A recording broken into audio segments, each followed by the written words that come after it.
Dans l'ensemble, je pense que toutes les conditions aujourd'hui sont réunies pour une très belle fête. Je viens de passer au niveau de l'Avonican. Évidemment, le pavage reste quelques espaces, mais je pense que d'ici minuit, ils peuvent boucler. En tout cas, l'essentiel, évidemment, l'Avonican, c'est une très grande avenue, elle est très longue, mais pour l'essentiel, en tout cas pour la commande de l'armée, et je pense qu'aujourd'hui, on est à 99%. D'ici minuit, au plus tard, d'ici demain à l'aube, je pense qu'on pourra boucler les travaux sur l'Avonican, étant entendu que sur les autres aspects des préparatifs, nous sommes vraiment à l'aise. Si vous prenez l'éclairage public, je compte procéder à 20 heures donc à la mise en service de manière officielle à 20 heures. En ce qui concerne la décoration, nous avons fini la décoration publique. Regardez les belles avenues de Thiès, regardez le drapeau national. Ça, donc la municipalité a fini le travail. Et je pense que pour le reste, pour le défilé civil et militaire, c'est l'armée qui s'en charge directement. La journée d'hier a été une réussite.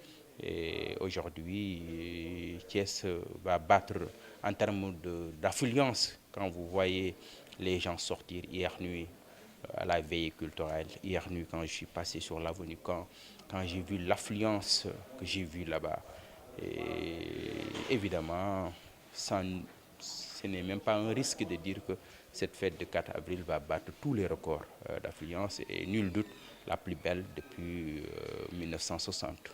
Pour Thiès, deux symboles. D'abord, la première, c'est une réparation d'une vieille injustice. Tout le monde connaît ce qui s'est passé en 2004. Cette injustice que toute une ville, toute une région a subi à cause simplement de problèmes politiques entre le président de la République et son premier ministre. Et le président, je pense qu'à travers cet acte, a voulu corriger cette injustice. La deuxième signification de cette manifestation, pour moi, c'est la reconnaissance de la République à Thiès, c'est la reconnaissance de la nation à Thiès pour la grande, belle et immense contribution de cette ville dans la longue construction nationale. Thiès a beaucoup donné à la nation. Thiès, l'histoire de notre ville se confond avec l'histoire même de notre nation. Et il y avait une rupture entre Thiès et les institutions de la République, il faut le reconnaître, depuis des années, à cause simplement des problèmes politiques, tout ce qui s'est passé en 2004 que j'ai rappelé tout à l'heure. Et c'est pourquoi je considère que le 4 est une date de réconciliation entre Thiès et la République, entre Thiès et les institutions. Et Thiès reprend sa place dans l'histoire nationale, au cœur de la République. Et pour garder sa vocation première, et qui est d'être toujours à la première place quand il s'agit d'un appel donc, de la nation.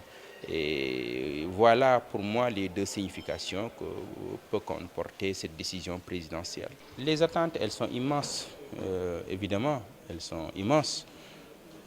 Thiès a connu 1979 avec la fête nationale sous Léopold Sédar Senghor, ce qui lui avait permis d'inaugurer le stade Lat Dior et l'hôpital régional de Thiès. Et Thiès a connu 2002-2004 des chantiers de Thiès parce qu'on devait accueillir la fête en 2004, mais les chantiers de Thiès ont refiguré cette ville. Évidemment, ce n'est pas le même contexte, mais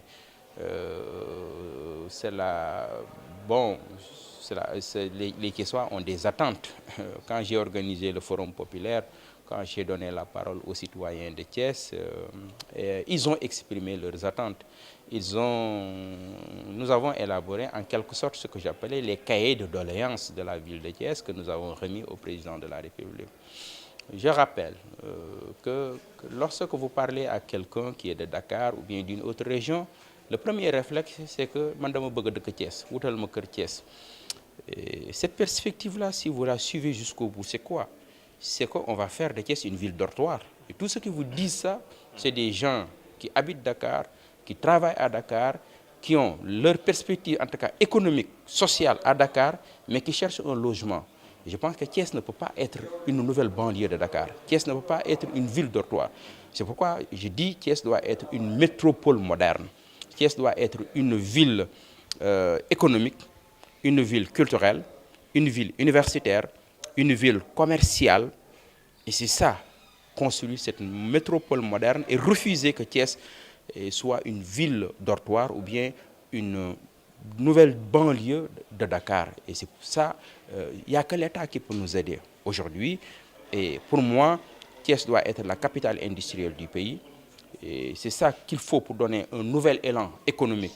Thiès doit, à travers l'industrie minière aujourd'hui, davantage profiter à Thiès. Le terre doit venir jusqu'à Thiès, mais ça ne suffit pas. Je pense que le terre peut aller vers le sud et vers le nord, mais en déplaçant le centre de maintenance, les ateliers de maintenance ici à Thiès, et le siège même à Thiès, et faire de Thiès le centre, et comme le chemin de fer, le fût, avec les ateliers qui ont été déplacés ici à Thiès. Ça crée de l'emploi, des ouvriers, des peintres, des chauffeurs, des électriciens, et à partir de ce moment, avec la perspective de la relance du chemin de fer Dakar-Bamako, avec le chemin de fer qui va s'occuper du transport des marchandises, le terre du transport des humains et Thiès au centre, je pense qu'à partir de ce moment, Thiès va être le poumon économique du pays.